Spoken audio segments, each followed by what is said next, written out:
Magandang araw to all our viewers sa aming pong YouTube channel. Welcome to another episode of Mrs. Galang's Kitchen. Meron po kaming gulay, episode or recipe for you today, ang ampalaya, no? You like it or you don't. Iba-iba po, extremes, no?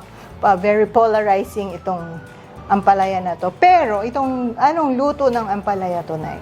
This is a Chinese, inspired recipe kasi meron siyang tofu, meron siyang oyster sauce. So, ampalaya with tausi, no? Tapos meron ipapakitang technique Inka. mamaya na para hindi masyadong mapait, no? Although yung iba, ayaw daw masyadong binabawasan yung pait ng ampalaya dahil nandun daw Manood na lang kayo. nandun daw yung sustansya, ano, ng ampalaya. So, sa amin pong pagbabalik ang ampalaya with tausi, wag po kayong aalis.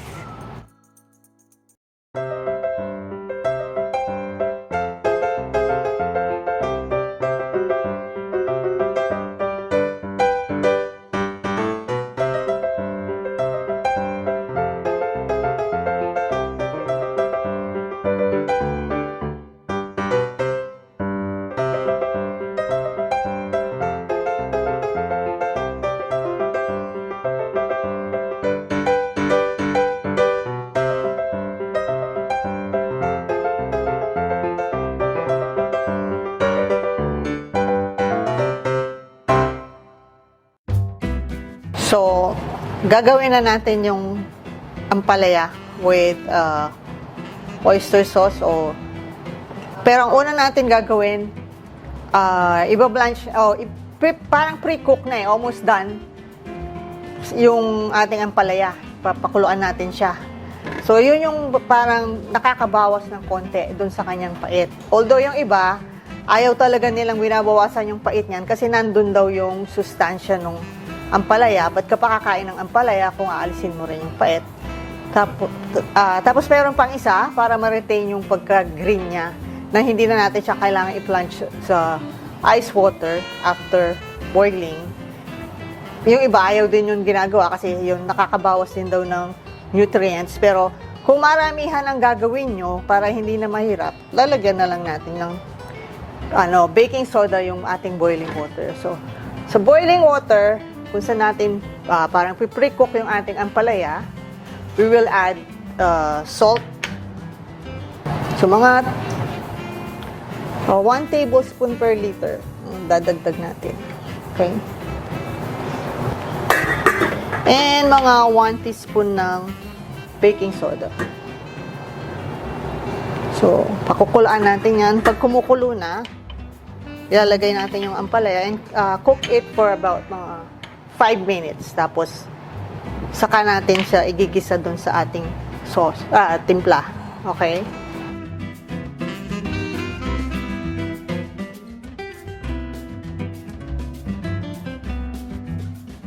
Okay, so, kumukulo na yung ating tubig. Lalagay na natin yung ampalaya. So, hindi naman natin siya blanch lang, no? Parang pre-cook. So, sabay-sabay na to.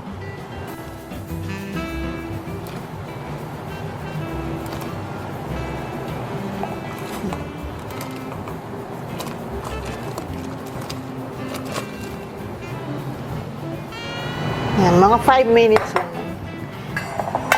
Huwag natin i-cover para hindi yung color niya. Mas maganda yung pagka-green niya, ma-enhance. Huwag niyong haluin din para hindi lumalabas yung pait masyado. So, yan yung isang technique. Imbes na pag hinahalo niyo yung ampalaya sa kaldero, kawali habang niluluto niyo, lumalabas yung pait. Ito, almost done na siya. So, sandali na lang natin siya papakuluan mamaya dun sa sauce. So, yung pait niya, hindi lalabas. Although yung iba nandito na sa tubig, pag ginisa, pag hinalo, hindi na rin masyadong lumalabas dun sa sauce. Nung yung lolo mo, Chinese method, ginagawa. Mabilis, mabilis. Kaya pala. So, ito na. No? Mga 5 minutes na. And makikita nyo, yung green niya mas nag-bright. Tapos medyo malinaw. Hindi na siya ganun kaputi, yung white part niya. So, pwede na yan. Almost done na yan.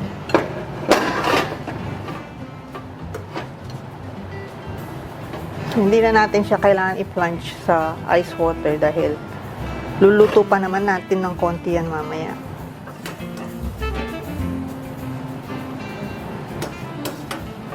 Okay. So, tutuloy na natin yung pagluto ng sauce. Okay, so itutuloy na natin yung pagluto ng ating ampalaya. Gagawin muna natin yung parang yung pinakatimpla niya, yung pinaka-sauce niya. Okay. Yeah. So,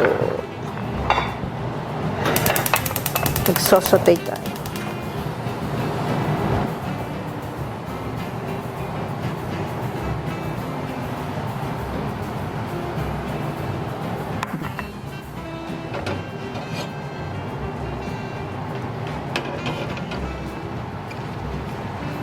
Init muna natin. Dagdagan natin ng konti mamaya.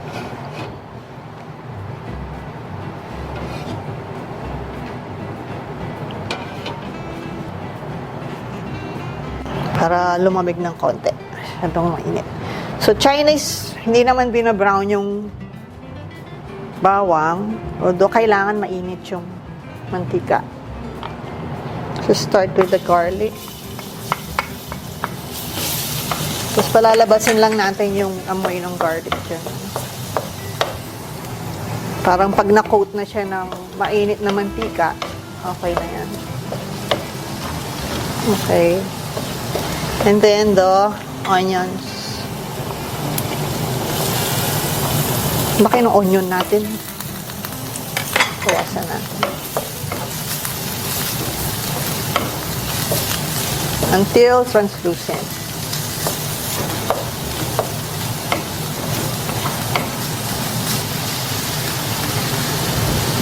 Okay. So, ginger. Ito rin isang ano ng Chinese, ano, madalas may ginger.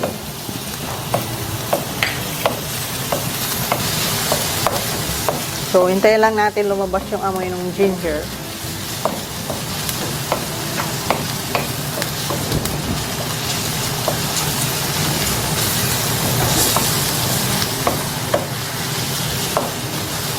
Then, ating shrimp.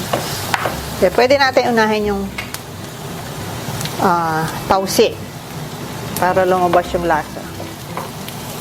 Ngayon, merong mga tausi ngayon, madalas actually, matigas. Kasi ang gusto ko sa tausi, yan, yung nadudurog siyang ganyan. Binanlawan muna yan bago namin inihalo. Kailangan i-chop muna. Hindi ka makain dati, tinidor lang. Ito, malambot siya, oh. At ginaganyan ko lang ng sando. Yung merong brand na ganyan, merong halos matigas yung beans. Ito, oh, nadudurog siya. Gisa niya muna.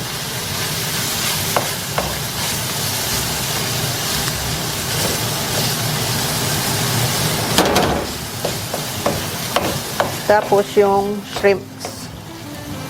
So, kailangan mainit ang apoy pag nagdadagdag ng seafood. Malakas yung kawali pala.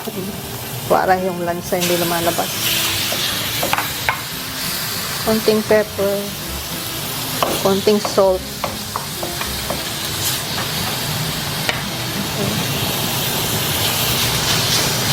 Tapos habang hinihintay natin maluto yan.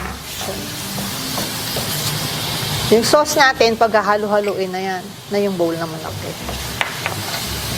Paghahaluin lang natin to. Oyster sauce, tapioca o cassava starch, sugar, soy sauce. Ayan, paghahalo-haluin lang yan.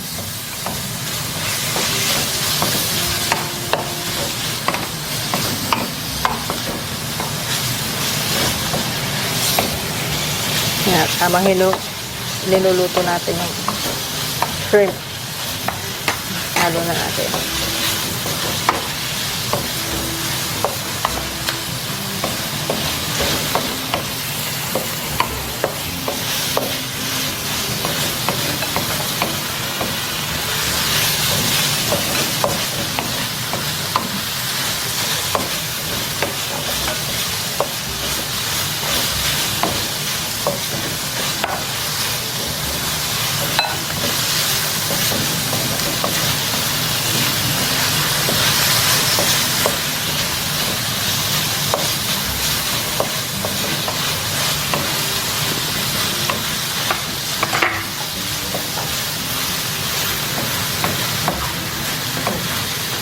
So, para hindi ma-overcook, lagay natin sa isang side.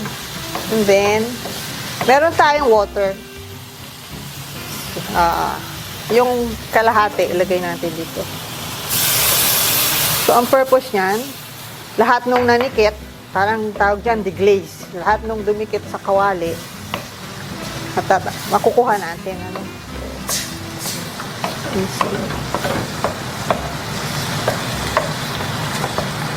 Then,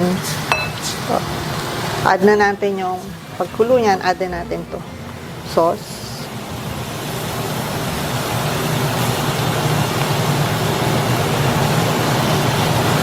And, kaya magagamit lahat yung water na yun, pangbanlaw.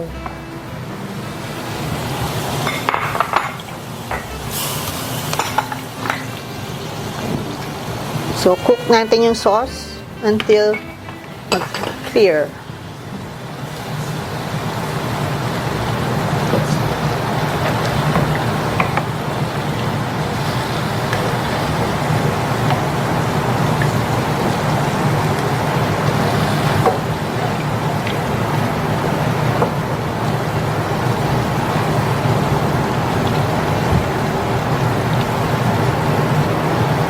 Hindi siya kumulo.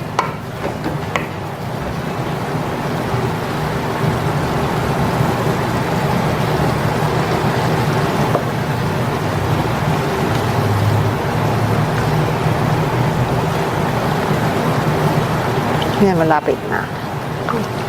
Para makuha rin yung lasa nung blend yung lasa ng ating ibang ingredients ilalo. Tapos ayan na, pagka malinaw na siya or hindi na malabo. Ayan, tapos shiny na yung sauce natin. Ibig sabihin luto na yung starch. Pwede na natin i-add yung di pa natin pala nalagay yung ibang pepper. Mas maganda nalagay siya kanina. Ayan. So, ayan. Add. Ayan. Haluin lang natin yan sa nila. And, sisimmer ng konti. No? Para ma-absorb nung ampalaya yung lasa ng sauce. Tapos na yan. Ang bilis lang. Tapos tingnan nyo yung ampalaya natin, oh. Ang ganda ng pagka-green.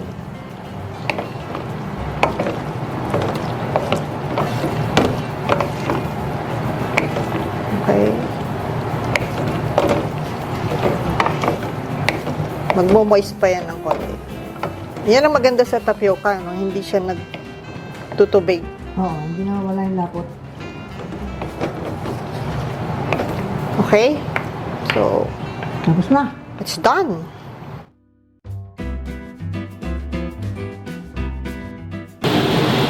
Ayan na. Ang dali lang pala gawin na. Ay, ang dali.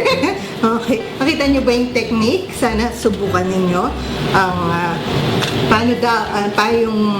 para hindi masyadong mapait yung ampalaya. Basta ang sabi ni Enka, narinig ko kanina, sinabi niya kay Ann, pag bago luto, malalasahan mo pa yung pait eh. Mas mapait pa siya. Oo, pero pag ano, As lumipas ang time, oo, medyo nababawasan na. Doon yung iba, talagang type nila yung mapait na ampalaya. Kanya-kanya talaga tayo ng gusto, no? Pero, Ay, masarap yan.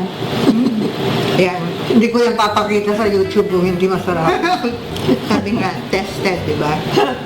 Pwede bang palitan yung shrimp ng Oo, nasa sa'yo kung gusto mo ilagay. beef or chicken? Or Yes. adjust na lang nyo yung taste to your liking. Okay? So, sana po, masubukan ninyo ang aming technique sa ampalaya, ang aming recipe. Tingnan nyo, yung pagka-green niya, di ba?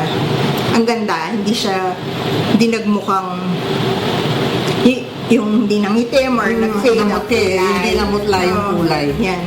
It's very bright and it goes very well with the orange of The shrimp. Kaya nga, shrimp ang nilagay dahil yung contrast ng kulay. Masaya, buhay na buhay. Okay? So we hope you like today's recipe and we hope you try it. For your questions, comments, and suggestions, just leave us a message sa amin pong Facebook page, facebook.com/Mrs. Galang's Kitchen. That's for the Emelita W. Galang Culinary Arts Studio, no, yung school namin, where we offer cooking, baking, and cake decorating courses. Then we also, for our other recipes, we have our YouTube channel,